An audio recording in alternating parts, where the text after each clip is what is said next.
अपाकर्ता विकर्ताय दुःखाणाय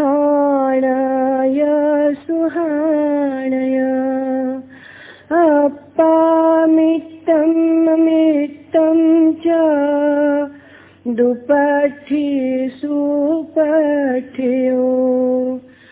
पंचेन्द्रियाणि कोऽहं मानं मायं तहेवलो दुर्जयं सेवयापाणां सर्वमप्येजियेजियम्।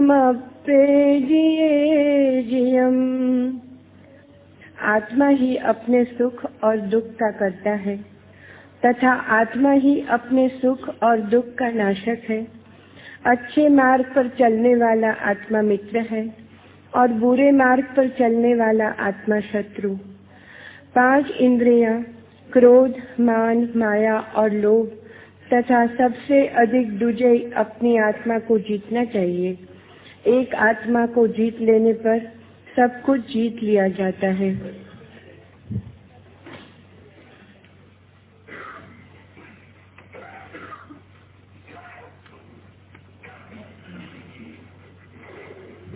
पहले कुछ प्रश्न। एक मित्र ने पूछा है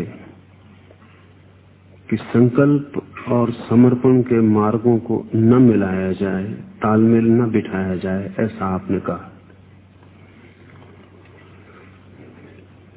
लेकिन महावीर वाणी की चर्चा जिससे शुरू हुई, उस नमोकार मंत्र के शरण सूत्र में समर्पण का स्थान है।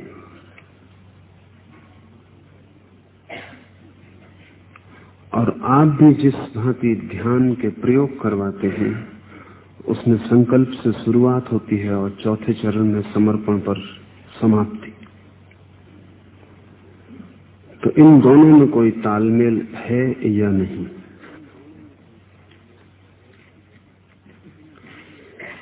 संकल्प और समर्पण में तो कोई तालमेल नहीं है साधना की पद्धतियों में।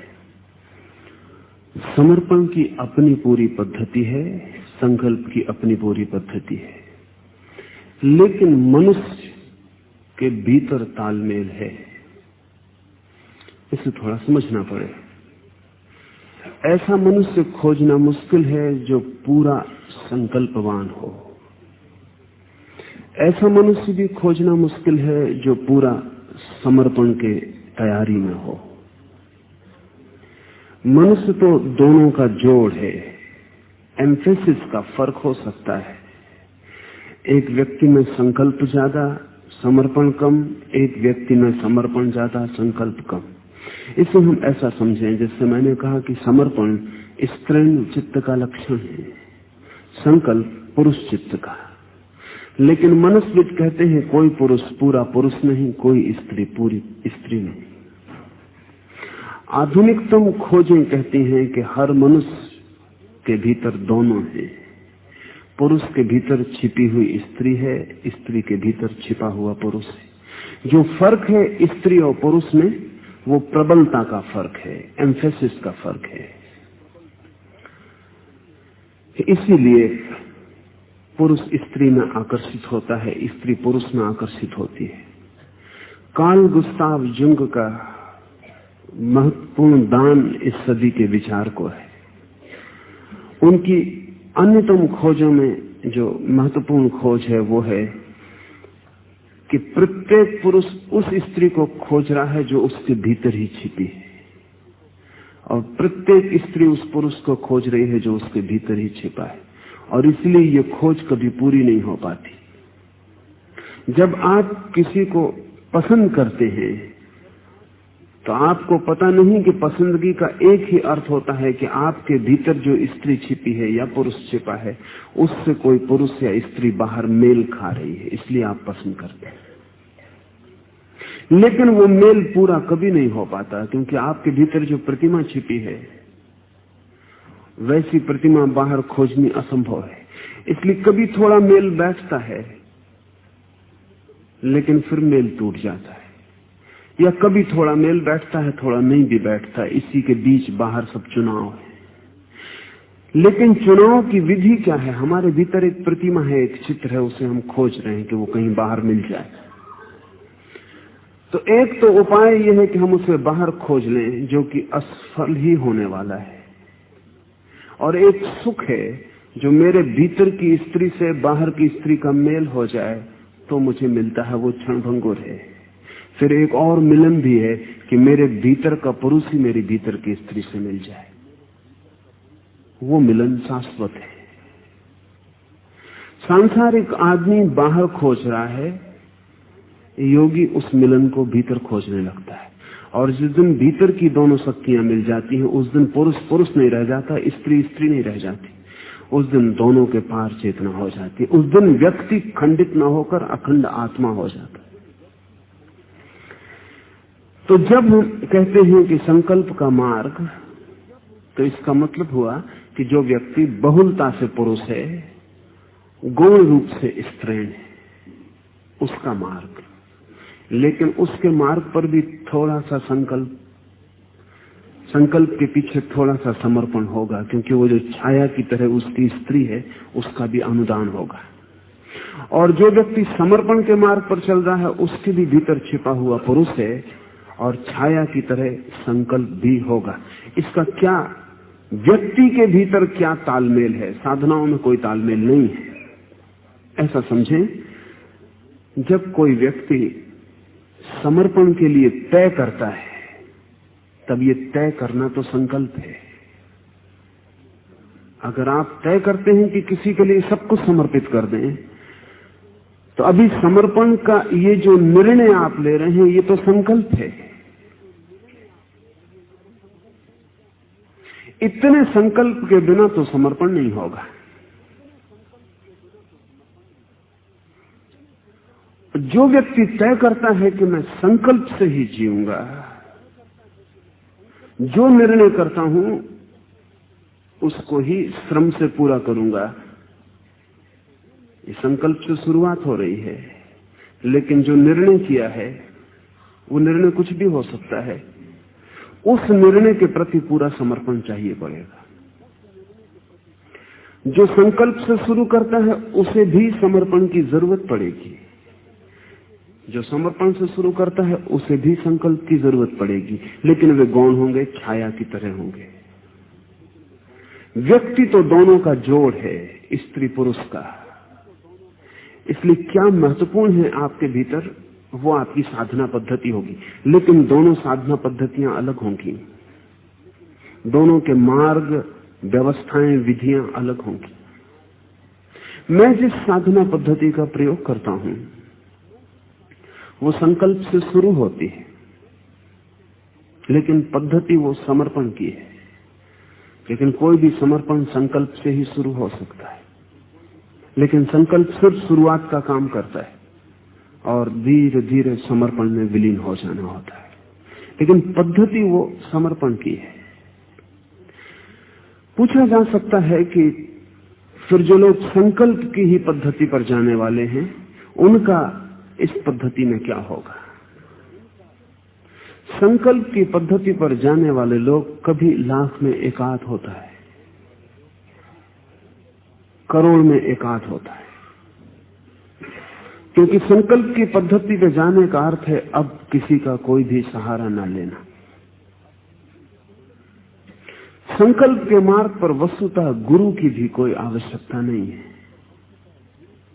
शास्त्र की भी कोई आवश्यकता नहीं है, विधि की भी कोई आवश्यकता नहीं है। इसलिए कभी करोड़ में एक आदमी, और ये आदमी भी इसीलिए संकल्प पर जा सकता है कि अनेक अनेक जीवन में उसने समर्पण के मार्ग पर इतना काम कर लिया है कि अब बिना गुरु के, बिना विधि के वो स्वयं ही आगे बढ़ सकता है। इस सदी में कृष्णमूर्ति ने संकल्प के मार्ग की प्रबलता से बात की है, इसलिए वो गुरु को इंकार करते हैं, शास्त्र को इंकार करते हैं, विधि को इंकार करते हैं। कृष्णमूर्ति जो कहते हैं बिल्कुल ही ठीक है, लेकिन जिन लोगों से कहते हैं उनके बिल्कुल काम का नहीं है।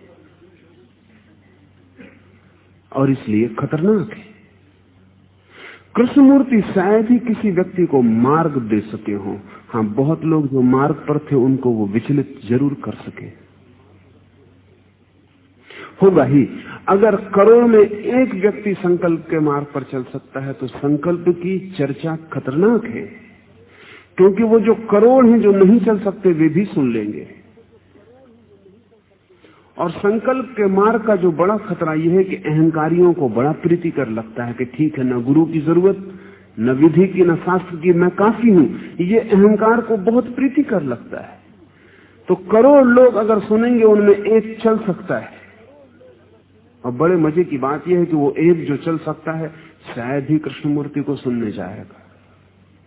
वो जाएगा ही क्यों? वो जो चल सकता है जाएगा नहीं, क्योंकि वो चल ही सकता है। और जो नहीं चल सकते हैं वे ही जाएंगे। और सुन के उन सबको ये भ्रम पैदा होगा कि हम अकेले ही चल सकते हैं, न किसी गुरु की जरूरत, न किसी शास्त्र की, न विधि की। वे केवल भटकेंगे और परेशान होंगे,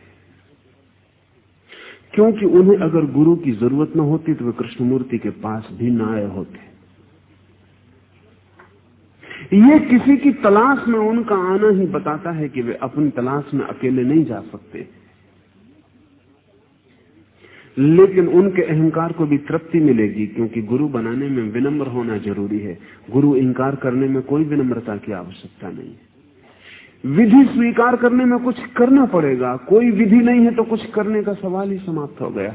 काहिल, सुस्त, अहंकारी कृष्णमूर्ति से प्रभावित हो जाएंगे, और वे बिल्कुल गलत लोग हैं। उनसे तो ये बात की ही नहीं जानी चाहिए। और बड़ा मजा ये है कि कृष्णमूर्ति भी जहां पहुंचे हैं बिना गुरु के नहीं पहुंचे।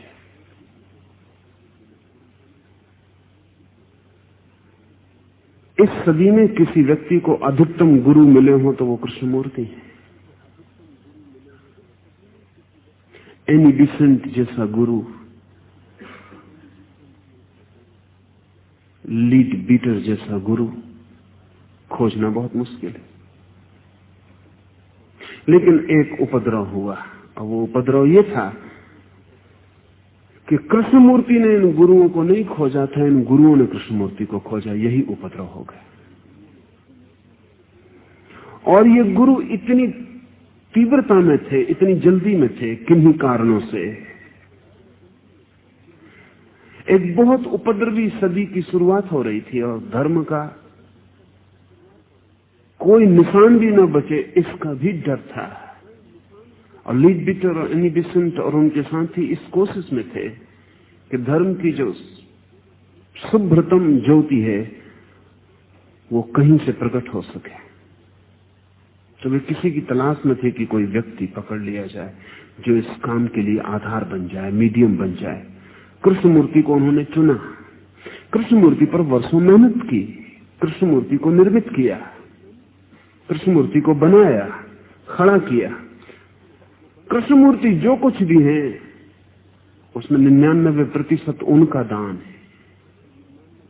लेकिन खतरा यह हुआ कि ये कृष्णमूर्ति ने स्वयं चुना नहीं था, वे चुने गए थे।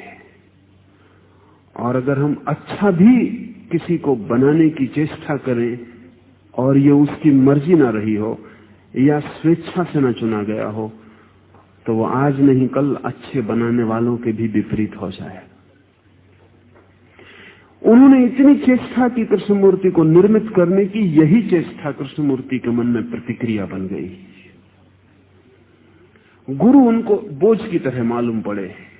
जिन्होंने जबरदस्ती उन्हें बदलने की कोशिश की, ऐसा उन्हें लगा, वो प्रतिक्रिया बन गई। वो आज भी उसकी सूखा संस्कार उनके ऊपर रह गया है।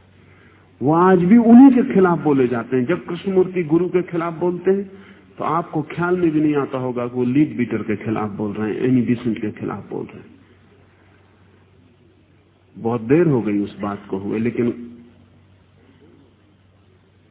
वो बात जो गुरुओं ने उनके साथ की है, उनको बदलने की जो सतत अनुशासन देने की चेष्टा, वो उनको गुलामी जैसी लगी, क्योंकि वो स्वेच्छा से चुनी नहीं गई थी। उसके खिलाफ उनका मन बना रहा है। वो कहते चले गए। उनको सुनने वाला वर्ग है और वो वर्ग 40 साल में कहीं नहीं पहुंच रहा, वो सिर्फ शब्दों में भटकता रहता है। क्योंकि जो सुनने आता है वो गुरु की तलाश में है, और जो वो सुनता है वो ये है कि गुरु की कोई जरूरत नहीं है। ये मान लेता है कि गुरु की जरूरत नहीं है और फिर भी कृष्णमूर्ति को सुनने आता चला जाता है। वर्षों तक फिर सुनने की कोई जरूरत नहीं, अगर गुरु की कोई भी जरूरत नहीं। और ये भी बड़े मजे की बात है कि ये भी एक गुरु से सीखी हुई बात है कि गुरु की कोई भी जरूरत नहीं। ये भी खुद की बुद्धि से आई हुई बात नहीं है, ये भी एक गुरु की शिक्षा है कि गुरु की कोई भी जरूरत नहीं है। इसको भी जो स्वीकार कर रहा है उसने गुरु को स्वीकार कर लिया। लेकिन करोड़ों में कभी एक आध आदमी जरूर ऐसा होता है, वो भी अनंत जन्मों की यात्रा के बाद। उसे पता हो या ना हो, कल ही एक मित्र मलाया से मुझे मिलने आए। तो मलाया में एक महत्वपूर्ण घटना घटी है। सुबुध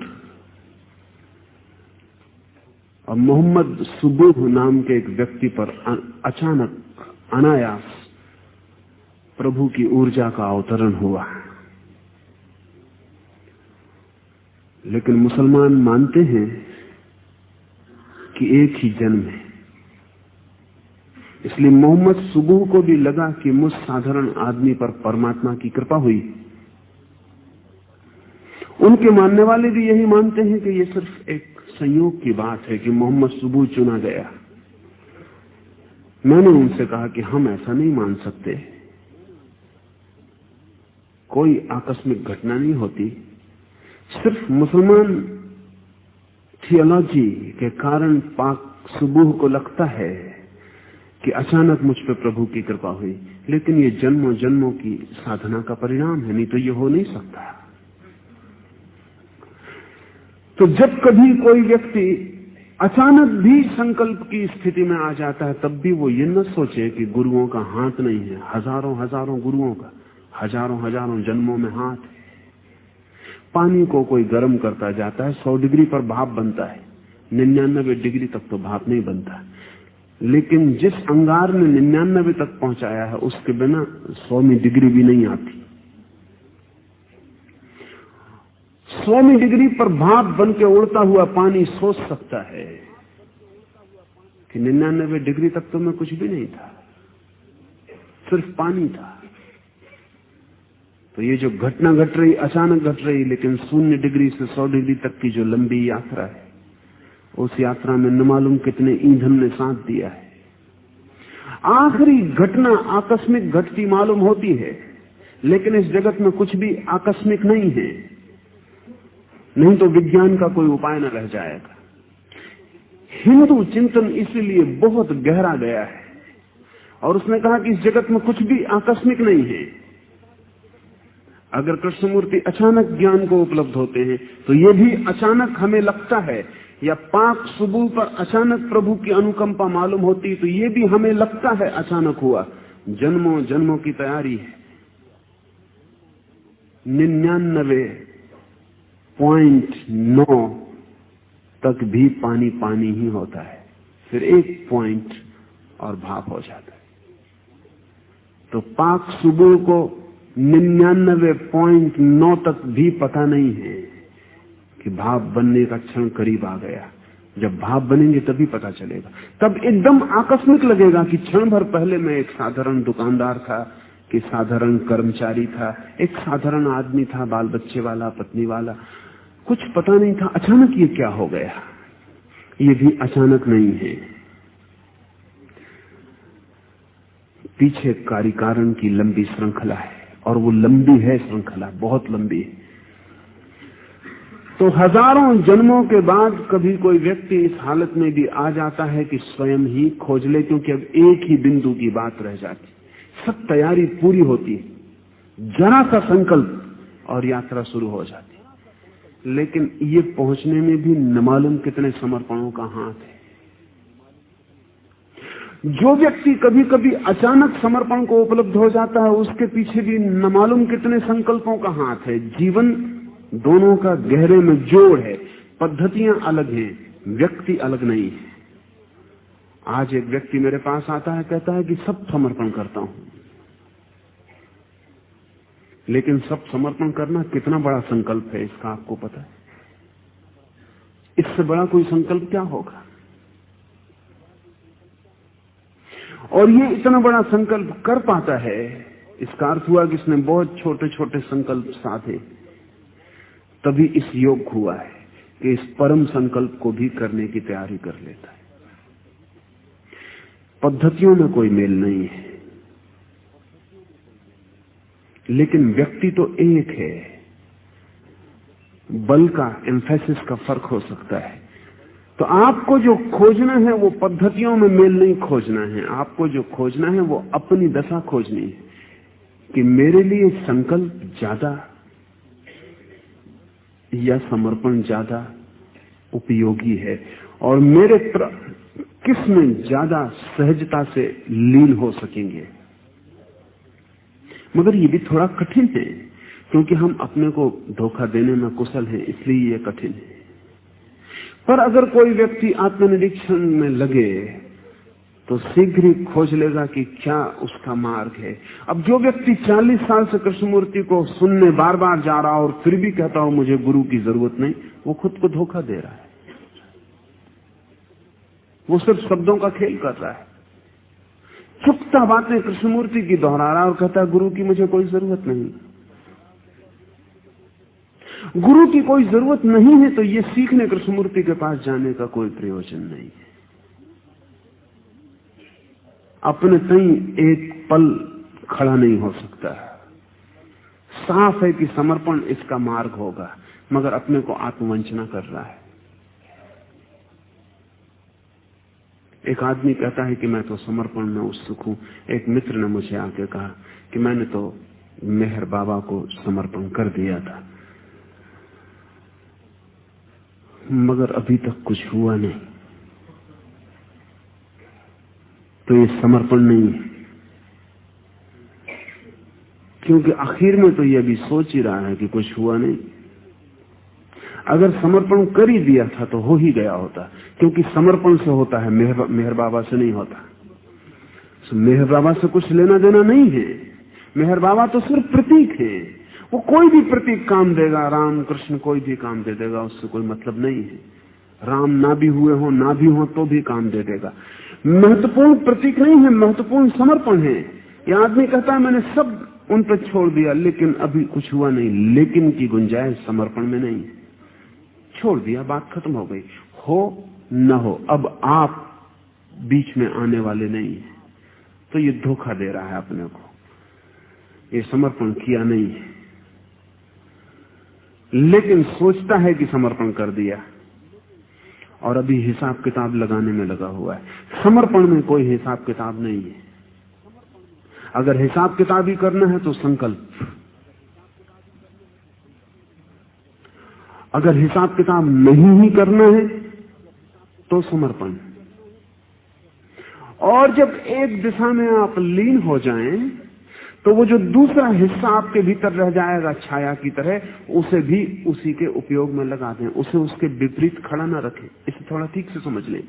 आपके भीतर थोड़ा सा संकल्प भी है, बड़ा समर्पण है, तो आप समर्पण में जा रहे हैं तो अपने संकल्प को समर्पण की सेवा में लगा दें, उसको विपरीत न रखें, नहीं तो वो कष्ट देगा और आपकी सारी साधना को नष्ट कर देगा। अगर आप संकल्प की साधना में जा रहे हैं और समर्पण की वृत्ति भी भीतर है, जो कि होगी ही, क्योंकि अभी आप अखंड नहीं है, एक नहीं है, बटे हुए हैं, टूटे हुए हैं, दूसरी बात भी भीतर होगी ही, तो आपके भीतर जो समर्पण है उसको भी संकल्प की सेवा में लगा दें।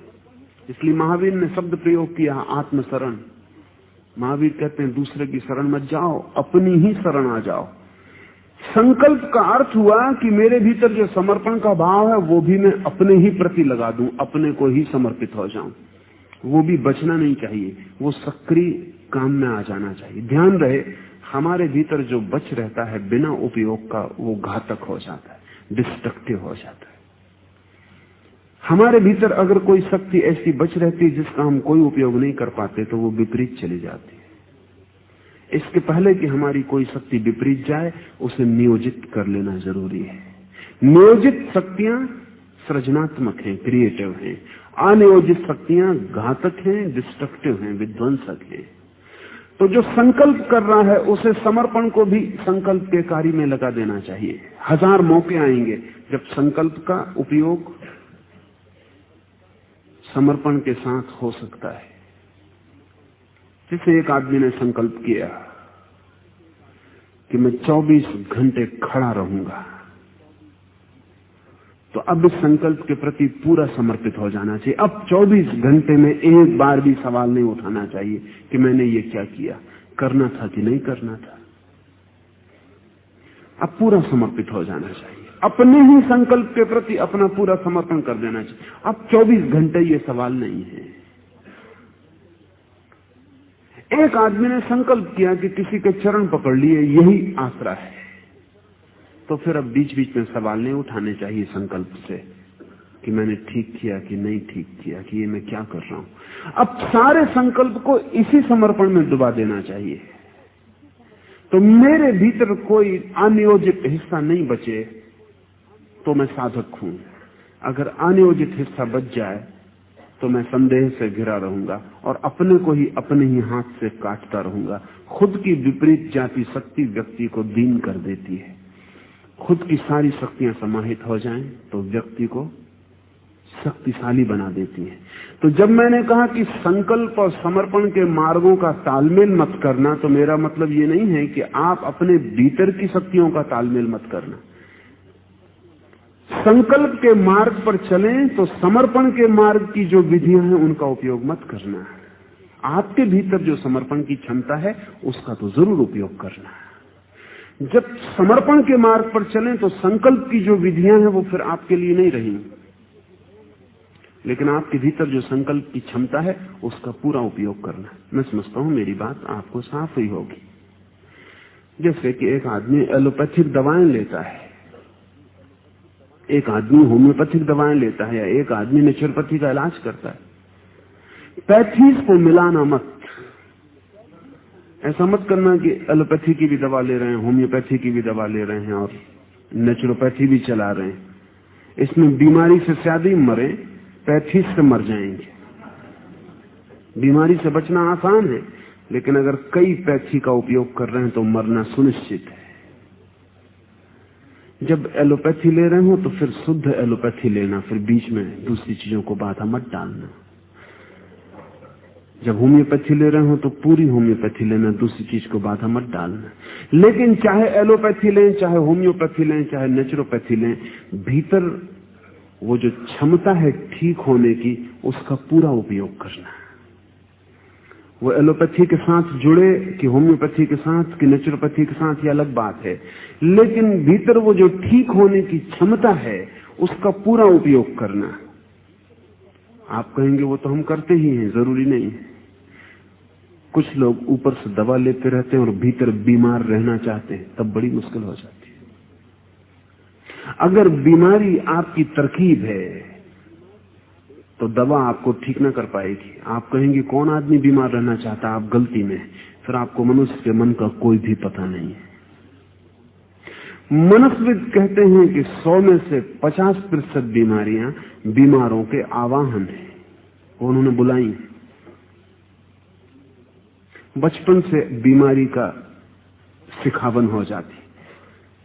बच्चा अगर स्वस्थ है घर में कोई ध्यान नहीं देता, बच्चा अगर बीमार है सारा घर का केंद्र हो जाता। बच्चा समझ लेता है एक बात कि जब भी केंद्र होना हो बीमार हो जाना जरूरी है। और बच्चा ही नहीं सीख लेता, आपके भीतर छिपा हुआ है वो बच्चा। आपको भी ख्याल होगा, पत्नी पति को देख के कूलने लगती, पहले नहीं कूल रही थी। पति पत्नी को देख के एकदम सिर पे हाथ रख के लेट जाता, अभी बिल्कुल ठीक बैठा हुआ था। क्या मामला क्या है? अगर सिर में दर्द था तो कमरे में जब कोई नहीं था तब भी कूलना चाहिए था। अगर कूलना बीमारी से आ रहा है तो किसी से क्या लेना देना, लेकिन दूसरे को देख के बीमारी एकदम कंबल क्यों होती? रस है बीमारी में। और मनुस्मृत कहते हैं कि स्त्रियों की तो अधिक बीमारियां उस रस से पैदा होती, क्योंकि उनको और कोई उपाय नहीं दिखाई पड़ता कि कैसे वो पति का आकर्षण कायम रखें। पहले तो उन्होंने सौंदर्य से रख लिया, सजावट से रख लिया, थोड़े दिन में वो बासा हो जाता है, परिचित हो जाता है। तो अब पति का ध्यान किस तरह आकर्षित करना, तो स्त्रियां बीमार रहना शुरू कर देती। उनको भी पता नहीं कि वो क्यों बीमार है, तो वो दवा भी लेंगी, लेकिन बीमारी में रस भी जारी रहेगा, तो दवा भी जारी रहेगी और भीतर से उनका दवा के लिए सहयोग भी नहीं। वो ठीक होना नहीं चाहती, क्योंकि ठीक होते ही वो जो ध्यान पति दे रहा था वो विलीन हो जाएगा। जब पत्नी बीमार है तो पति खाट के पास आके बैठता भी है, सिर पे हाथ भी रखता है। जब वो ठीक है तब कोई हाथ नहीं रखता, कोई ध्यान भी नहीं देता। अगर दुनिया में बीमारी कम करनी है तो बच्चों के साथ जब वो बीमार हो तब बहुत ज्यादा प्रेम मत दिखाना, क्योंकि वो खतरनाक है। बीमारी और प्रेम का जुड़ना बहुत खतरनाक है। बीमारी से ज्यादा बड़ी बीमारी आप पैदा कर रहे हैं। बच्चे जब स्वस्थ हो तब उनके प्रति प्रेम प्रकट करना और ज्यादा ध्यान देना। जब बीमार हो तब थोड़ी तटस्थता रखना, तब उतना प्रेम, उतना शोरगुल मत मचाना। लेकिन जब कोई बीमार होता है तब हम एकदम वर्षा कर देते, और जब कोई ठीक होता तब हमें कोई मतलब नहीं। हम भी सोचते हैं जब ठीक है तो मतलब की बात क्या, लेकिन आपको पता नहीं आपका ये ध्यान बीमारी का भोजन है। इसलिए बच्चा जब भी चाहेगा कि कोई ध्यान दे, चाहे वो कितनी बड़ा हो जाए, तब वो बीमारी को निमंत्रण देगा। ये निमंत्रण भीतरी होगा। दवा ऊपर से लेगा और भीतर ठीक नहीं होना चाहेगा, तब उपद्रव हो जाएगा। तो चाहे एलोपैथी लें, चाहे कोई पैथी लें, एक काम सब में जरूरी होगा कि अपना पूरा भाव ठीक होने का जोड़ दें। चाहे संकल्प के मार्ग पर चलें, चाहे समर्पण के मार्ग पर, जो भी आपकी ऊर्जा है वो सारी की सारी उस मार्ग पर जोड़ दें। दो मार्गों को नहीं जोड़ना है, साधक को भीतर अपनी दो ऊर्जाओं को जोड़ना है। ये दोनों ऊर्जाएं जुड़ के किसी भी मार्ग पर चली जाएं तो यात्रा अंत तक पहुंच जाएगी।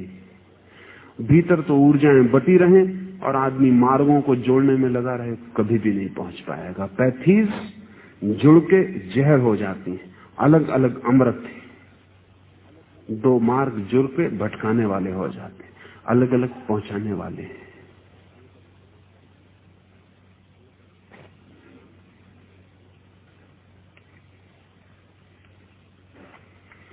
एक मित्र ने पूछा है कि परमात्मा शब्द में नहीं सत्य में है, ऐसा आपसे जाना।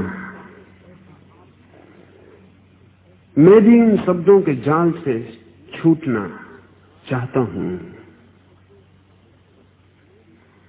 लेकिन डर लगता है, डूबते को तिनके का सहारा है। गीता के पाठ से लगता है सब ठीक चल रहा है। अगर छोड़ दूं तो आध्यात्मिक पतन न हो जाए, कहीं पापी न हो जाऊं, ये भय स्वाभाविक है। लेकिन इसे समझ लें, अगर मुझे सुन के ही जाना कि शब्द में सत्य नहीं, अगर मुझे सुन के ही जाना तो मुझसे तो शब्द ही सुने होंगे, तब खतरा है। तब गीता छूट सकती है, मैं पकड़ जाऊं, और गीता छोड़कर मुझे पकड़ने में कोई सार नहीं है। फिर तो पुरानी कोई पकड़े रहना बेहतर, क्योंकि पकड़ का अभ्यास नाहक बदलने से क्या सार होगा। मुझे सुन के ही ना जाना हो, मुझे सुन के भीतर ये बोध जगा हो, मेरा सुनना केवल निमित्त रहा हो, मेरे सुनने से ही ये बात भीतर पैदा न हुई हो, मेरे सुनने का ही कुल जमा परिणाम ना हो, मेरा सुनना केवल बाहर से निमित्त बना हो और भीतर एक बोध का जन्म हुआ हो कि शब्द में कोई सत्य नहीं है, तब मेरे शब्द में भी सत्य नहीं है और गीता के शब्द में भी सत्य नहीं है। तब सत्य साधना में, स्वयं के अनुभव में। अगर ऐसा हुआ हो तो गीता को छोड़ने में कोई भी भय ना लगेगा। क्या भय? अगर भीतर ही ये बोध हो गया तो छोड़ने में जरा भी भय नहीं लगेगा।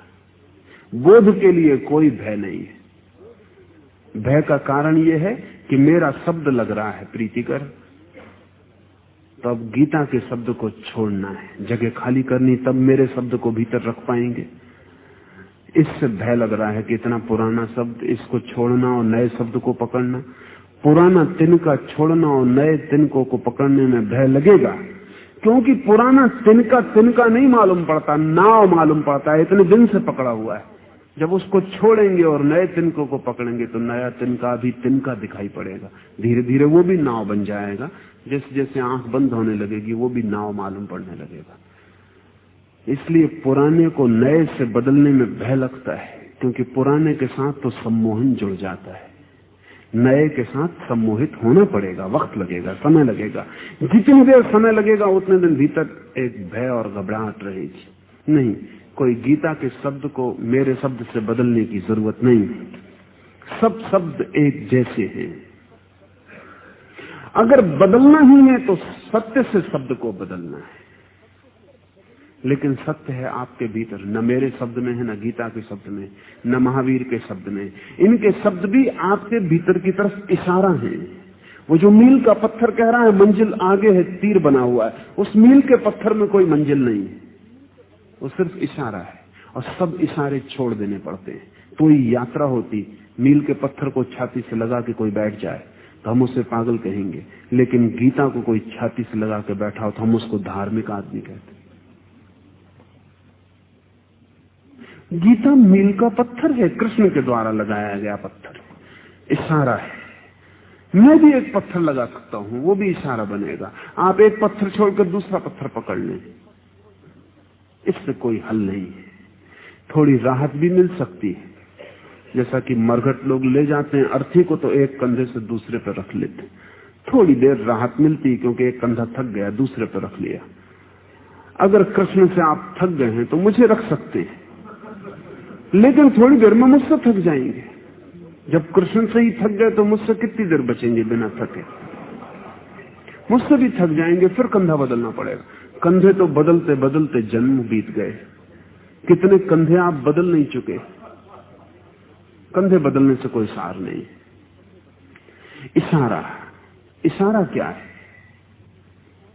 इशारा इतना ही है कि जो कहा जाता है वो केवल प्रतीक है, जो अनुभव किया जाता है वही सत्य है। आपने प्रेम का अनुभव किया और कहा कि मैंने प्रेम जाना, लेकिन जो सुन रहा है आपके शब्द, वो आपके शब्द सुन के प्रेम नहीं जान लेगा। मैंने कहा पानी मैंने पिया और प्यास बुझ गई। अब मेरे वचन को पकड़ के आपकी प्यास नहीं बुझ जाएगी। पानी पिएंगे तो प्यास बुझ जाएगी। पानी शब्द में पानी बिल्कुल भी नहीं है, तो कितना ही पानी शब्द को पीते रहे प्यास न बुझेगी। धोखा हो भी सकता है कि आदमी अपने को समझा ले कि इतना तो पानी पी रहे हैं, पानी शब्द सुबह से शाम तक दोहरा रहे हैं, कहां की प्यास। ये भी हो सकता है कि पानी शब्द में इतनी तल्लीनता बढ़ा लें कि प्यास का पता न चले, लेकिन प्यास बुझेगी नहीं। और जब भी पानी शब्द का रटन छोड़ेंगे, भीतर की प्यास का पता चलेगा कि प्यास मौजूद है। पानी पीना पड़ेगा, पानी शब्द से कुछ हल नहीं है। इसलिए भय लगेगा अगर शब्द से शब्द को बदलना है, लेकिन कोई भय की जरूरत नहीं अगर शब्द को सत्य से बदलना है। लेकिन सत्य कहीं बाहर से मिलने वाला नहीं है, न कृष्ण से, न महावीर से, न बुद्ध से। सत्य है छिपा आपके भीतर। ये सारे कृष्ण बुद्ध महावीर एक ही काम कर रहे हैं कि जो भीतर छिपा है उसकी तरफ इशारा कर रहे हैं। वो कह रहे हैं कि तुम हो सत्य। रिंझाई से किसी ने आके पूछा बुद्ध क्या है, तो रिंझाई ने कहा तुम कौन हो। कोई संगति नहीं मालूम पड़ती। बेचारा साधक पूछ रहा है कि बुद्ध कौन है, बुद्ध क्या है, बुद्धत्व का क्या अर्थ है। और रिंझाई जो उत्तर दे रहा है, हमें भी लगेगा क्या उत्तर दे रहा है, वो उत्तर नहीं दे रहा, वो एक दूसरा सवाल पूछ रहा है। वो कह रहा है कि तुम कौन हो, लेकिन जवाब उसने दे दिया। वो ये कह रहा है कि बुद्ध कौन है इसे तुम तब तक न जान पाओगे जब तक तुम ये न जान लो कि तुम कौन हो। वो ये कह रहा है कि तुम ही हो बुद्ध, और तुम ही पूछ रहे हो। तो रिंझाई ने कह रखा था कि अगर कोई मुझसे पूछेगा बुद्ध के बाबत तो ठीक नहीं होगा, क्योंकि बुद्ध ही बुद्ध के बाबत पूछे ये उचित नहीं है। रिंझाई ने तो बड़ी हिम्मत की बात कही, सारी दुनिया में उसके वचन का कोई मुकाबला नहीं है, और कई धर्म शास्त्री और पंडित तो उसका वचन सुन के बिल्कुल घबरा जाते। ऐसा लगता है कि इससे ज्यादा अपवित्र बात और क्या होगी। खुद बुद्ध को मानने वाले लाखों लोग रिंझाई का वचन सुनने में समर्थ नहीं है, लेकिन अगर बुद्ध ने सुना होता तो बुद्ध नाच उठे होते। रिंझाई अपने शिष्यों से कहता था, if anywhere you meet the Buddha kill him immediately. अगर कहीं बुद्ध मिल भी जाए फौरन सफाया कर देना, खात्मा कर देना उनका, 1 मिनट बचने मत देना। किसी ने रिंझाई से कहा कि क्या कह रहे हैं आप, खात्मा कर देना? तो रिंझाई ने कहा, जब तक तुम बाहर के बुद्ध का खात्मा ना करोगे तुम्हें अपने बुद्ध का पता नहीं चलेगा, और जब तक तुम्हें बाहर बुद्ध दिखाई पड़ रहा है तब तक तुम भ्रांति में हो। जिस दिन तुम्हें भीतर दिखाई पड़ेगा उसी दिन तो कहीं मिल जाए अगर बुद्ध, तुम खात्मा कर देना। और मैं तुमसे कहता हूं, रिंझाई ने कहा, मेरे वचन को याद रखना, और खत्म करते वक्त बुद्ध से भी कह देना कि रिंझाई ने ऐसा कहा है, और बुद्ध भी इसको पसंद करेंगे। रिंझाई बड़े अधिकार से कह रहा है, क्योंकि रिंझाई ठीक वहीं खड़ा है जहां गौतम बुद्ध खड़े हैं, कोई फर्क नहीं। रिंझाई अपने शिष्यों से कहता था कि अगर तुम्हारे मुंह में बुद्ध का नाम आ जाए तो कुल्ला कर लेना, सफा कर लेना, मुंह गंदा हो गया। शिष्य घबरा जाते थे, वो कहते थे आपसे ऐसी बातें सुन के बड़ा मन बेचैन हो, आप क्या कहते? तो वो कहते, जब तक तुम्हें लगता है कि बुद्ध के नाम स्मरण से कुछ हो जाएगा तब तक भीतर के बुद्ध की तुम खोज कैसे करोगे? और जब बुद्ध ही बुद्ध का नाम ले रहा है तो इससे ज्यादा बुद्धूपन और क्या है? नहीं, बुद्ध हो, कृष्ण हो, महावीर हो, उनके इशारे पर हम हैं पागल, हम इशारे पकड़ लेते, और जिस तरफ इशारा है वो जो भीतर छिपा है उसकी कोई फिक्र नहीं करते। कोई भय नहीं है, और जब पता ही चल गया कि तिनके को पकड़े हुए हैं तो छोड़ने में डर क्या है? तिनके को पकड़े रहो तो भी डूबोगे, शायद अकेले बच भी जाओ, क्योंकि आदमी को अगर कोई भी सहारा ना हो तो तैर भी सके, और सोच रहा है कि तिनका सहारा तब पक्का डूबेगा, कोई तिनका तो बचा नहीं सकता, लेकिन तिनके की वजह से तैरेगा भी नहीं। छोड़ो, जब पता चल गया कि तिनका है तो अब पकड़ने में कोई सार नहीं। जब तक नाव मालूम होती थी तभी तक पकड़ने में कोई सार था। छोड़ो, तैरो। बेसहारा होना एक लिहाज से अच्छा है। झूठे सहारे किसी काम के नहीं है। लेकिन एक बहुत मजे की बात, जो आदमी परम रूप से बेसहारा हो जाता है उसे परम सहारा मिल जाता है।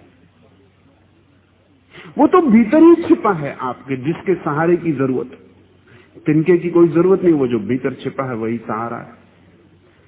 शब्द को छोड़ो, शास्त्र को छोड़ो, इसलिए नहीं कि शास्त्र कुछ बुरी बात है, बल्कि इसीलिए कि उसको पकड़ के कहीं ऐसा ना हो कि सब्स्टिट्यूट जो परिपूरक था उससे ही तृप्ति हो जाए, कहीं ऐसा ना हो कि शब्द से ही राजी हो जाए।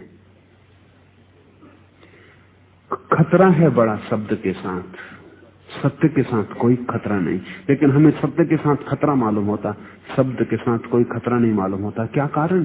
एक ही कारण है, शब्द के साथ चुपचाप जीने में सुविधा रहती, कोई उपद्रव नहीं, कोई परिवर्तन नहीं, कोई क्रांति नहीं। पढ़ते रहो गीता रोज और करते रहो जो करना है, और मजे से करो, क्योंकि हम तो गीता पढ़ने वाले हैं। दिल खोल के पाप करो, क्योंकि आखिर तीर्थ किस लिए? नहीं तो तीर्थ क्या करेंगे अगर आप पाप ना करोगे? मंदिर किस लिए है? अगर पाप ना करोगे तो पूजा का क्या सार है? वो रहमान होने का क्या होगा, रहीम होने का क्या होगा? वो दया किस पे करेगा, किस पर रहम खाएगा? उस पर कुछ दया करो और पाप करो ताकि वो आप पर रहम खा सके।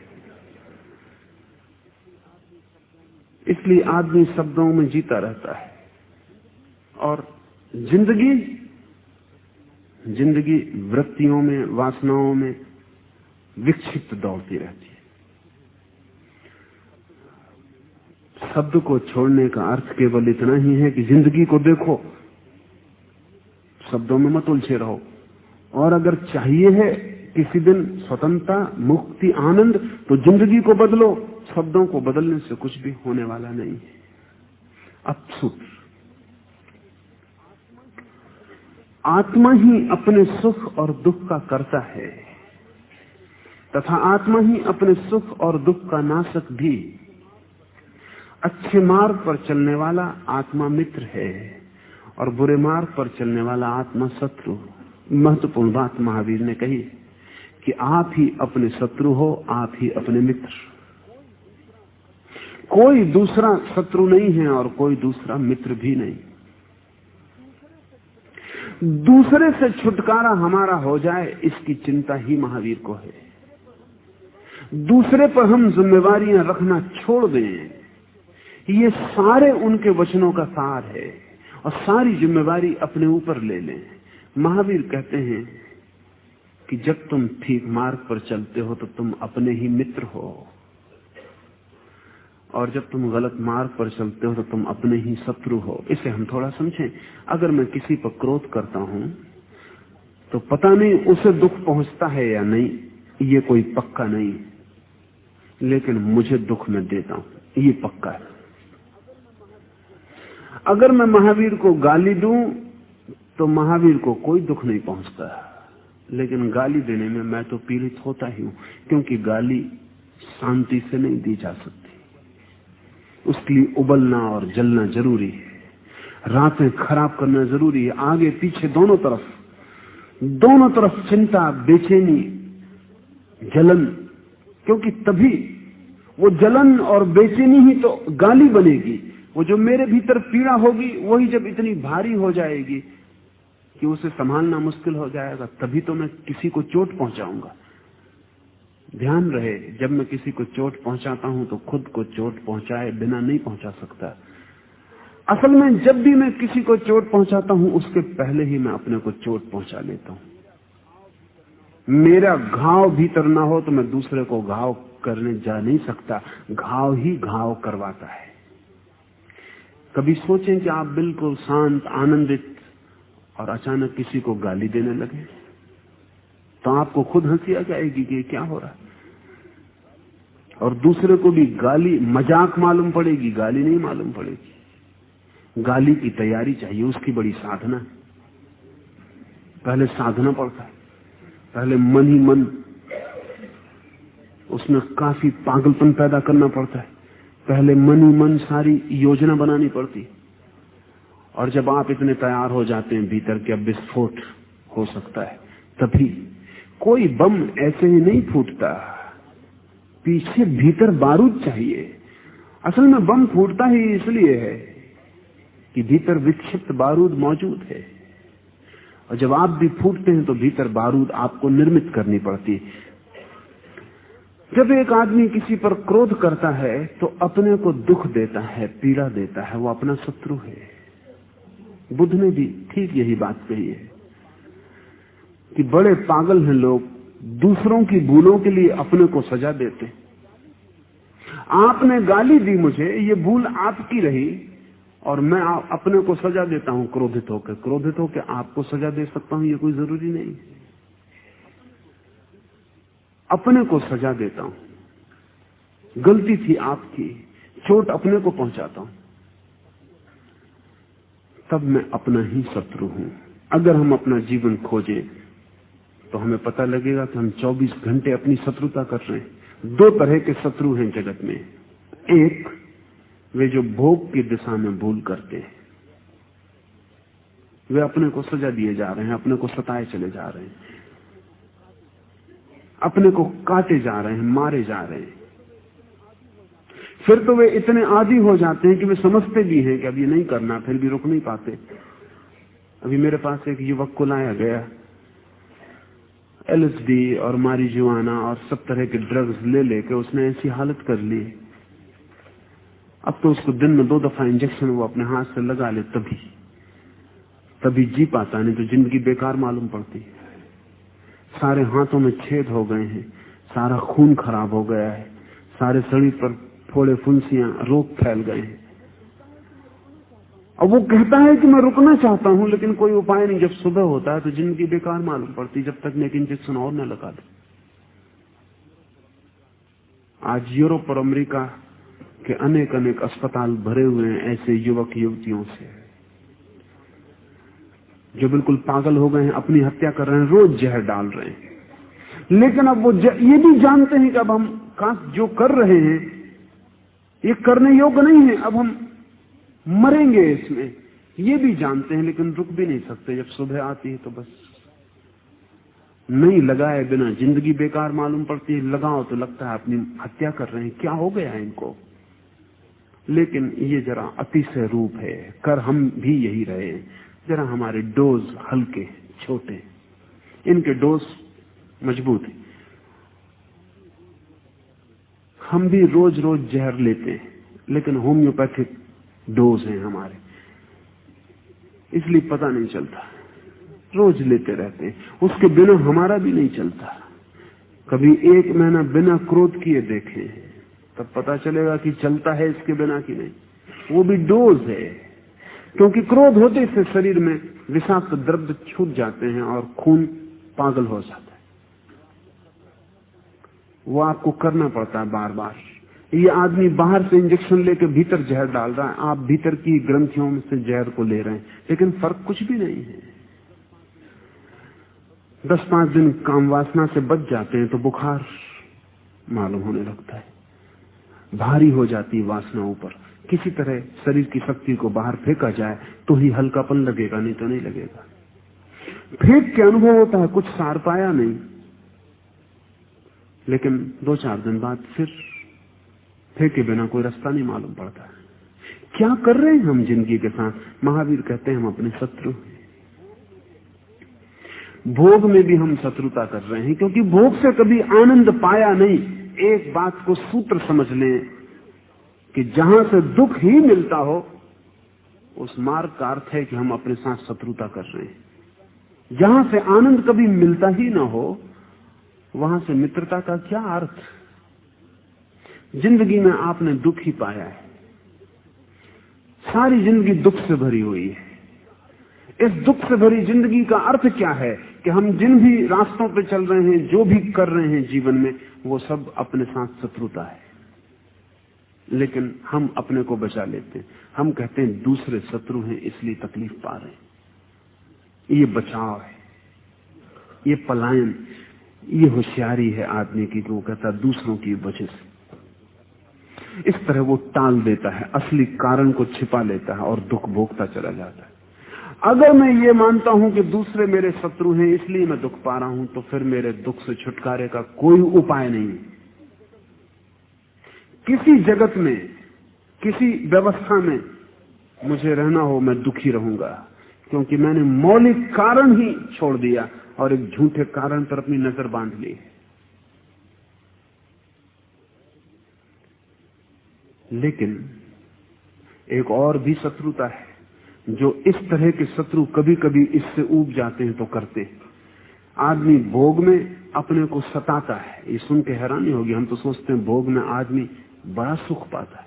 भोग में आदमी अपने को सताता है, फिर इससे ऊब जाता है, तो फिर त्याग में अपने को सताता है। पहले खूब खा खा के अपने को सताया, आदमी ज्यादा खा खा के अपने को सता रहा है, फिर इससे ऊब गया, परेशान हो गया, तो फिर उपवास कर करके अपने को सताना शुरू कर देता, लेकिन सताना जारी रखता है। पहले क्रोध कर करके अपने को सताया, दूसरों पर क्रोध कर करके फिर अपने पर क्रोध करना शुरू कर देता, फिर अपने को सताता है।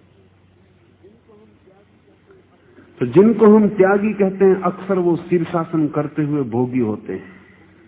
उनमें कोई अंतर नहीं होता, सिर्फ खोपड़ी वो नीची कर लेते हैं, पैर ऊपर कर लेते हैं। वो भी आप ही जैसे लोग हैं, लेकिन खड़े होने का ढंग उन्होंने उल्टा चुना है।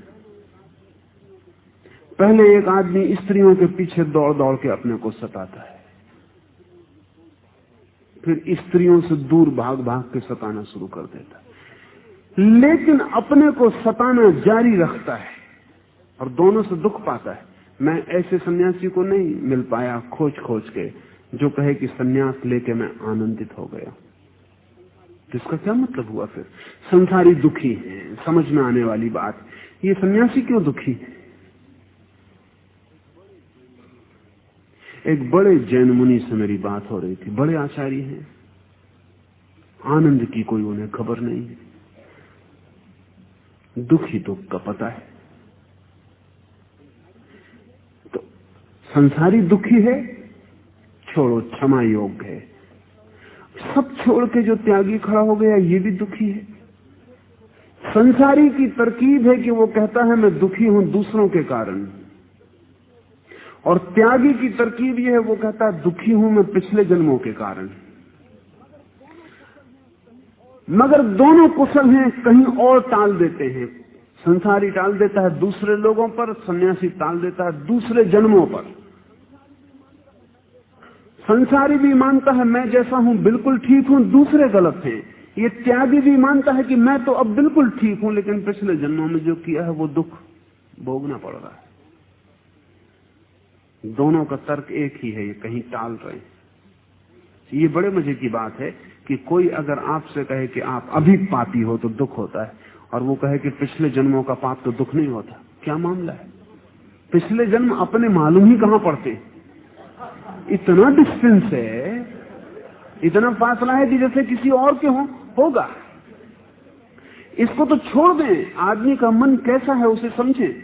अगर मैं आपसे कहूं आपने कल भी मुझे गीत सुनाया और आज भी मुझे गीत सुनाया, और मैं कहूं कि कल का गीत बढ़िया था, तो आपको दुख होता है, क्योंकि कल से भी संबंध टूट गया। आज मैं आपका अपमान कर रहा हूं, मैं कह रहा हूं कि आज का गीत बढ़िया नहीं था, कल का गीत बढ़िया था। कल तो दूर हो गया। अगर मैं आपसे ये कहूं कि आज का गीत कल से भी बढ़िया है तो खुशी होती। दोनों गीत आपके, आज का गीत कल से बढ़िया है, खुशी होती, और मैं कहता हूं कल का गीत आज से बढ़िया था तो दुख होता है। क्यों? क्योंकि आप अभी के क्षण से अपने को जोड़ते हैं, कल के क्षण से अपने को तोड़ चुके, वो तो जा चुका। तो जब कल इतना दूर हो जाता है तो पिछला जन्म बहुत दूर है। हुआ कि नहीं हुआ बराबर है किसी और का। बड़े मजे से कह सकते हैं कि पिछले जन्म में पापी था, पाप किए इसलिए दुख भोग रहा हूं, लेकिन अभी बिल्कुल ठीक हूं। फिर भी दुख भोग रहा हूं दूसरों के कारण, दूसरे जन्मों के कारण, लेकिन दूसरा शब्द महत्वपूर्ण है, चाहे वो जन्म हो चाहे लोग हो। जो व्यक्ति इस भाषा में सोच रहा है वो महावीर के सूत्र को नहीं समझा अभी। महावीर कहते हैं दुख भोग रहे हो तो तुम अभी अपने शत्रु हो, उसी शत्रुता के कारण तुम दुख भोग रहे हो। दुख लाक्षणिक है तुम्हारी शत्रुता का अपने साथ। कल एक मित्र आए थे, वो जैन सन्यासी साधुओं की तरफ से खबर लाए थे, कुछ साधुओं की तरफ से, कि वो वहां से छूटना चाहते हैं उस जंजाल से। उनका जंजाल,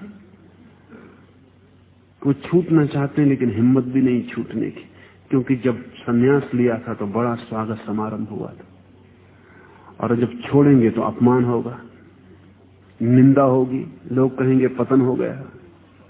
इसलिए हिम्मत भी नहीं, लेकिन वहां बड़ा दुख पा रहे हैं, तो उन्होंने आपके पास खबर भेजी कि अगर आप कोई उनका इंतजाम करवा दें तो वहां से निकल आए। मैंने कहा क्या इंतजाम चाहते हैं?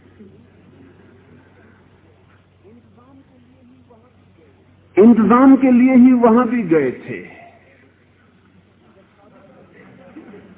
अगर साधुता के लिए गए होते तो वहां भी साधुता खिल जाती। इंतजाम के लिए वहां भी गए थे, और इंतजाम साधु का बढ़िया है। सन्यासी का संसारी से ज्यादा अच्छा इंतजाम है। कुछ शर्तें उसको पूरी करनी पड़ती है, 1000 शर्तें संसारी को भी पूरी करनी पड़ती, लेकिन उसका इंतजाम बढ़िया है। और संसारी को तो 1000 तरह की योग्यताएं होनी चाहिए, तब थोड़ा बहुत इंतजाम कर पाता है। साधु के लिए एक ही योग्यता काफी है तो उन्होंने संसार छोड़ दिया, बाकी सब तरह की अयोग्यता चलेगी। मुझे साधु मिलते हैं, वो कहते हैं कि आपकी बात ठीक लगती है और हम इस उपद्रव को छोड़ना चाहते हैं, लेकिन अभी जो हमारे पैर छूते हैं, कल वो हमें चपरासी की भी नौकरी देने को तैयार नहीं होंगे। और वो ठीक कहते हैं, ईमानदारी की बात है। देखें अपने साधुओं की तरफ, अगर कल ये साधारण कपड़े पहन के आपके द्वार पे आ जाएं और कहें कि कोई काम वगैरह दे दें, तो आप इनको काम देने वाले नहीं। पूछेंगे कि सर्टिफिकेट लाओ, पिछली जगह कहां काम करते थे, वहां से कैसे छोड़ा, पुलिस स्टेशन पे तो नाम नहीं है। लेकिन जब इन्हीं साधु के आप चरण छूने जाते हैं, तब इस सब की कोई इंक्वायरी की जरूरत नहीं, क्योंकि चरण छूने का खर्च ही नहीं कुछ, ना आपको झंझट ना कुछ। पांव छुए, अपने रास्ते पे गए, इससे कुछ लेना देना नहीं है। जो लोग संसार से भागते हैं बिना संसार को समझे, वो भोग के विपरीत त्याग में पड़ जाते हैं। और भोग के विपरीत जो त्याग है वो त्याग नहीं है, वो भी शत्रुता है। भोग के ऊपर जो त्याग है, भोग के विपरीत नहीं, भोग के पार जो त्याग है, भोग को छोड़ना नहीं पड़ता और त्याग को ग्रहण नहीं करना पड़ता। भोग समझ पूर्वक गिरता जाता है और त्याग खिलता जाता है। भोग के पार, बियॉन्ड, भोग के विपरीत, अपोजिट नहीं। उसी तल पर नहीं, उस तल के पार। भोग की समझ से जो त्याग निकलता है, भोग के दुख से जो त्याग निकलता है, इनमें फर्क है। भोग के दुख से जो त्याग निकलता है वो फिर दुख हो जाता है। दुख से दुख ही निकल सकता है। भोग की समझ, और भोग में क्यों दुख पाया, भोग के कारण नहीं, दूसरे के कारण दुख पाया, ये जब ख्याल आता है तो आदमी भोग के पार होता है। महावीर कहते हैं जो इस तरह का आदमी है वो अपना मित्र है। साधु को महावीर अपना मित्र कहते हैं, असाधु को शत्रु। लेकिन परीक्षण क्या है कि आप अपने मित्र हैं? मित्र का क्या परीक्षण है? जिससे सुख मिले वो मित्र है और जिससे दुख मिले वो शत्रु है। अगर आपको अपने से ही सुख नहीं मिल रहा है तो आप शत्रु हैं, और अपने से ही आपको सुख मिलने लगे तो आप मित्र हैं। लेकिन आपको कोई ऐसी बात पता है जब आपको अपने से सुख मिला हो? एक आध ऐसा क्षण आपको ख्याल है जब आप अचानक अपने से सुखी हो गए हो? नहीं। कभी कोई मकान सुख दिया, कभी कोई लॉटरी सुख दी, कभी कोई स्त्री सुख दी, पुरुष सुख दिया, कभी कोई हीरा सुख दिया, कभी कोई आभूषण सुख दिया, कभी कोई कपड़ा सुख दिया। कभी आपको ऐसा ख्याल है कि आपने भी अपने को सुख दिया हो? ऐसी कोई याद है? बड़ी हैरानी की बात है, हमने कभी अपने को आज तक सुख नहीं दिया। हमें पता ही नहीं कि खुद को सुख देने का क्या मतलब होता है। सुख का मतलब ही दूसरे से जुड़ा हुआ है। तब एक बड़ी मजेदार दुनिया बनती है। जिस दुनिया में कोई आदमी अपने को सुख नहीं दे पा रहा है, उस दुनिया में सब एक दूसरे को सुख दे रहे हैं। पत्नी पति को सुख दे रही, पति पत्नी को सुख दे रहा है। न पति अपने को सुख दे पा रहे, न पत्नी अपने को सुख दे पा रही। और जो आपके पास है ही नहीं वो आप कैसे दूसरे को दे रहे हैं? बड़ा मजा है। जो है ही नहीं वो आप दूसरे को दे रहे हैं। इसलिए आप सोचते हैं दे रहे हैं, दूसरे तक पहुंचते ही नहीं। पहुंचेगा कैसे? इसलिए पत्नी कहे चली जाती है कि तुम मुझे सुख नहीं दे रहे, पति कहे चला जाता है कि तू मुझे सुख नहीं दे रही। मैं तुझे सुख दे रहा हूं, तू मुझे सुख नहीं दे रही। हम सब एक दूसरे से कह रहे हैं कि हम सुख दे रहे हैं और तुम सुख नहीं दे रहे। सारी शिकायत यही है जिंदगी की, सारा शिकवा यही तो है कि कोई सुख नहीं दे रहा और हम इतना बांट रहे हैं। और आप अपने को तक दे नहीं पाते हो, दूसरों को बांट रहे हैं। थोड़ा अपने को दें, और ध्यान रहे जो अपने को दे सकता है उसे दूसरे को देना नहीं पड़ता। उसके आसपास की हवा में दूसरे सुखी हो सकते हैं, हो नहीं जाते। वो भी उनकी मर्जी है। नहीं तो महावीर के पास खड़े होकर भी आप दुखी ही होंगे। लोग इतने कुशल हैं दुखी पाने में, दुख पाने में, कहीं से भी दुख खोज लेंगे। उनको मोक्ष में भी भेज दो तो घड़ी दो घड़ी में वो सब पता लगा लेंगे कि क्या क्या दुख है।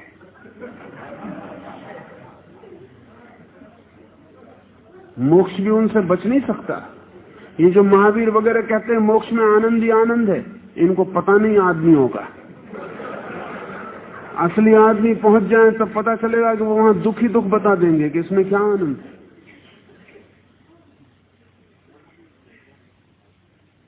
महावीर ने मोक्ष की बात कही जो सिद्ध शिला पर शाश्वत आनंद है।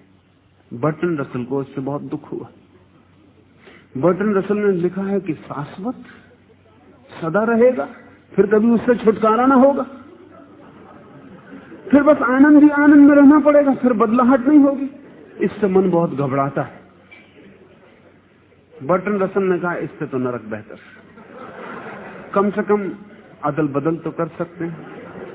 और ये क्या सिद्ध शिला पे बैठे, न हिल सकते न डुल सकते, और आनंद ही आनंद बरस रहा है। कब तक, कितनी देर बर्दाश्त करिएगा? थोड़ा सोचें आप भी, आपको भी लगेगा कि ये प्रॉस्पेक्ट्स बहुत अच्छे नहीं, इसमें से भी दुख दिखाई पड़ने लगेगा कि नहीं। कभी तो जस्ट फॉर ए चेंज, कभी तो कुछ और उपद्रव भी होना चाहिए, जिस आनंद ही आनंद, मिठास ज्यादा हो जाएगी, इतनी हम न झेल पाएंगे। हमें थोड़ा तिक्त नमकीन भी चाहिए, थोड़ा कड़वा, तो उससे थोड़ा जीभ सुधर जाती है और फिर स्वाद लेने के लिए तैयार हो जाती है। हमें दुख भी चाहिए तो ही हम सुख को अनुभव कर पाएंगे। तो महावीर का जो परम आनंद है वो बर्टन रसल को भयदायी मालूम पड़ेगा, हमको भी पड़ेगा। वो तो हम बिना समझे कहते रहते हैं कि हे भगवान कब मोक्ष होगा। अभी पता नहीं कि मोक्ष का मतलब क्या है। अगर हो जाए मोक्ष तो बस एक ही प्रार्थना रहेगी, हे भगवान मोक्ष के बाहर जाना कब होगा। आदमी अपना दुश्मन है और जब तक उसकी ये दुश्मनी अपने से नहीं टूटती उसके लिए कोई आनंद नहीं। आदमी अपना मित्र हो सकता है। बड़ी स्वार्थ की बात मालूम पड़ेगी कि महावीर कहते हैं अपने मित्र हो जाओ, लेकिन स्वार्थ की बात है नहीं, क्योंकि जो अपना ही मित्र नहीं है वो किसी का भी मित्र नहीं हो सकता। महावीर कहते हैं खुद पहले आनंद को उपलब्ध हो जाओ, ये काफी है। खुद ज्योतिर्मय हो जाओ, प्रकाशित हो जाओ, तभी सोचना कि किसी दूसरे के घर में भी प्रकाश डाल दें। खुद का दिया बुझा हुआ दूसरों के दिए जलाने चल पड़ते हैं। उस झगड़े में अक्सर ऐसा होता है कि दूसरे का भी जल रहा हो थोड़ा बहुत तो बुझा आता है, क्योंकि अपने बुझे दिए को जो जला हुआ मानता है, जब तक आपका ना बुझा दे तब तक उसको भी जला हुआ नहीं मानेगा। जब बुझ जाता तब वो कहता जला दिया, अब निश्चिंत हुए। हम सब एक दूसरे को बुझाने की कोशिश में लगे, खुद बुझे हुए। यही होगा और कुछ हो भी नहीं सकता। 5 इंद्रियां, क्रोध, मान, माया, लोभ, सबसे अधिक दुर्जय अपनी आत्मा को जीतना चाहिए। एक आत्मा को जीत लेने पर सब कुछ जीत लिया जाता है। ये एक मित्र हो जाए जो भीतर छिपा है मेरे, इस एक से ही तालमेल बन जाए, इस एक से ही प्रेम हो जाए, ये एक ही मैं जीत लूं तो महावीर कहते हैं सब जीत लिया। इस एक को जीत लेने को महावीर कहते हैं सब जीत लिया, सारा संसार जीत लिया। मगर दुर्जय है बहुत। कहते हैं क्रोध, मान, मोह, लोभ ये कठिन है इनको जीतना, लेकिन और भी कठिन है स्वयं को जीतना। क्या कठिनाई होगी स्वयं को जीतने की? स्वयं को जीतने की कठिनाई सूक्ष्म है। क्रोध को जीतने की कठिनाई स्थूल है, ग्रास। हम भी समझते हैं कि क्रोध को जीतना चाहिए। जो क्रोधी है वो भी मानता है कि क्रोध को जीतना चाहिए, जो लोभी है वो भी मानता है कि लोभ को जीतना चाहिए, क्योंकि लोभ से दुख मिलता है, इसलिए कोई भी जीतना चाहता है। क्रोध से दुख मिलता है, क्रोधी को भी मिलता है, वो भी मानता है कि गलती है हमारी, कष्ट पाते हैं और जीतना चाहिए। और महावीर ठीक कहते हैं, महावीर ठीक कहते हैं, इसका कुल कारण इतना है कि वो क्रोध से दुख पाता है। क्रोध को जीतने में उसका जो रस है वो दुख को जीतने में है। लोभ से भी दुख पाता है, इसलिए कहता है कि ठीक कहते हैं महाराज, दुख जीतना चाहिए, ये लोभ में दुख है। लेकिन रस उसका दुख जीतने में। फिर ये स्वयं को जीतना अति कठिन क्यों है? महावीर कहते हैं दुर्जय, क्योंकि आपको ख्याल ही नहीं है कि आपने स्वयं से कभी दुख पाया है। यही सूक्ष्मता है। जिससे दुख पाया उसको तो हम जीतना चाहते हैं, न जीत पाते हो, कमजोरी है। लेकिन आपको ये ख्याल में ही नहीं है, स्मरण ही नहीं कि आपने अपने से दुख पाया है, हालांकि सब दुख आपने अपने से पाया है। इसलिए स्वयं को जीतने का कोई सवाल ही नहीं उठता। हम सोचते हैं स्वयं से तो हमने कभी दुख पाया नहीं, दूसरों से दुख पाया है। दुश्मन को जीतना चाहिए, जो दुख देता हो उसको सफाया कर देना चाहिए। अपने से हमने कभी दुख पाया नहीं, यद्यपि पाया सदा अपने से है। तो फिर तरकीब है हमारे मन की एक, कि दुख पाते हैं अपने से, आरोपित करते हैं सदा दूसरे पर, दूसरे को शत्रु बना लेते हैं ताकि खुद को शत्रु ना बनाना पड़े, और दूसरे को मिटाने में लग जाते हैं। इस सारी दृष्टि बदले तो ही व्यक्ति धार्मिक होता है। हटा लें दूसरों पर जहां जहां आपने फैलाव किया है, जहां जहां आपने अड्डे बना रखे हैं दुखों के, हटा लें वहां से। दुख का घाव भीतर है, वो आप ही हैं दुख, वहां लौट आए। और जब भी दुख मिले तो जिसने दुख दिया है उसको भूल जाएं, जिसको दुख मिलता है उसी को देखें। जिसको दुख मिलता है वही दुख का कारण है, जो दुख देता है वो दुख का कारण नहीं है। ये फैलेसी है, ये भ्रांति है। सदा भीतर लौट आए। कोई गाली दे तो हमारा ध्यान पता है कहां जाता है? देने वाले पर जाता है। सदा जब कोई गाली दे तो ध्यान वहां जाए जिसको गाली दी गई है। जब कोई क्रोध में आग बबूला हो तो उस पर ध्यान न दें, उस क्रोध का जो परिणाम आप पे हो रहा है और भीतर जो क्रोध उबल रहा है उस पर ध्यान दें। जब भी कहीं कोई आपको लगे कि ध्यान का कारण बाहर है, तत्काल आंख बंद कर लें और ध्यान को भीतर ले जाएं, तो आपको अपने परम शत्रु से मिलन हो जाएगा। वो आप ही है। और जिस दिन आपको अपने परम शत्रु से मिलन होगा उसी दिन आप जीतने की यात्रा पर भी निकलेंगे। और मजा ये है कि स्वयं को न जानने से ही वो शत्रु है, और जैसे जैसे ध्यान भीतर बढ़ने लगेगा वैसे वैसे स्वयं का जानना बढ़ने लगेगा, और जो शत्रु था वो एक दिन मित्र हो जाएगा। जो जहर है वो अमृत हो जाता है, सिर्फ ध्यान के जोड़ को बदलने की बात। सारी कीमिया, सारी अल्केमी एक है, ट्रांसफर ऑफ अटेंशन, ध्यान का हटाना। गलत जगह ध्यान दे रहे हैं और जहां देना चाहिए वहां नहीं दे रहे। बस इतना ही हो पाए कि मैं ध्यान ऑब्जेक्ट से हटा के सब्जेक्ट पर बदल दूं, विषय से हटा लूं, विषय पर चला जाऊं। जो कुछ भी हो रहा है मेरा जगत मैं हूं और सारे कारण मेरे भीतर हैं। अपमान हो, सुख हो, दुख हो, प्रीति हो, सम्मान हो, जो कुछ भी हो, तत्काल मौके को मत चूकें, फौरन ध्यान को भीतर ले जाएं और देखें भीतर क्या हो रहा है। जल्दी ही भीतर का शत्रु मिल जाएगा। फिर ध्यान को बढ़ाए चले जाएं, उसी शत्रु के भीतर छिपा हुआ परम मित्र भी मिल जाएगा। उस परम मित्र को महावीर ने आत्मा कहा है। वो परम मित्र सबके भीतर छिपा है, लेकिन हमने उस पर कोई ध्यान नहीं दिया है। आज इतना ही, कीर्तन करें और फिर चलें।